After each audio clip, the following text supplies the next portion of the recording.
అబ్బబ్బబ్బా మొన్నటి సంది ఒకటే ఫోన్లు ఊర్లకెళ్ళి సావిత్రి అప్పుడు మీ నాయనమ్మకు నేనే పింఛన్ రాపిచ్చిన కదా ఇప్పుడు మరి నేను సర్పంచ్గా నిలబడ్డా ఓటు మర్చిపోద్దు మళ్ళా సావిత్రి మీ గల్లీలో మోరి కట్టించింది నేనే అప్పుడు నువ్వు కూడా చూసినావు కదమ్మా ఇగో ఇప్పుడు నేను వార్డు మెంబర్కి నిలబడ్డా తప్పకుండా నాకే ఓటేయాలి వార్డు మెంబర్కి నీ ఇష్టం వచ్చిన వాళ్ళకి వేసుకో అమ్మా కానీ సర్పంచ్ అయితే నాకే పడాలి అని ఇట్లా ఇంకోగలు ఇట్లా తెంపు లేకుండా ఫోన్లు చేస్తురు పట్నంలో నా నాసుంటోళ్ళకి ఇట్లుంటే ఇక ఊర్లో ఉన్న పరిస్థితి ఎట్లుండాలి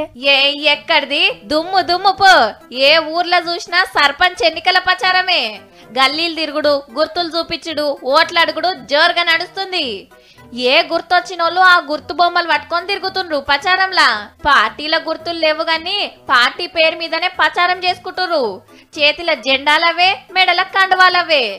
ఎమ్మెల్యేలను పిలుచుకొని ప్రచారం చేపించుకుంటుర్రు నిలబడ్డోళ్ళు పొద్దుగాలో మల్క పొద్దుమికి ఇంకో మల్క ఇంటికొచ్చి పలకరించి పోతుండ్రు కొందరైతే పగటిలు సుతా ప్రచారంలోనే ఫుల్ బిజీ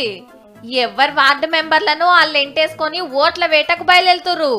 ఊరు దాటేది లేదు ఇంకో పని ముట్టుకునేదే లేదు ఓ పండగ లెక్కనే ఉన్నదనుకో రాదుండ్రి ఆడోళ్ళు నిలబడ్డ కాడ పెనిమిటిలే మొత్తం మర్చుకుంటుర్రు కొన్ని ఊర్లల్లా ఏకగ్రీవంగా సర్పంచ్లను ఎన్నుకుంటుర్రు సర్పంచి వార్డు మెంబర్లు అందరికందరినీ ఏకగ్రీవంగా ఎన్నుకుంటే సర్కార్కెళ్ళి 10 లక్షలు ఎమ్మెల్యేలు 15 లక్షలు ఇస్తామనబట్టిరి మంచిదే కదా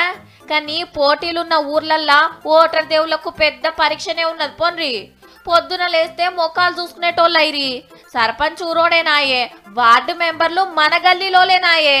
ఎవ్వల్ని కాదన్నా పెద్ద నిష్ఠూర్కం గదుకే ఎవ్వలొచ్చి అడిగినా సరే అని అయితే తలకాయ ఊపుతున్నారు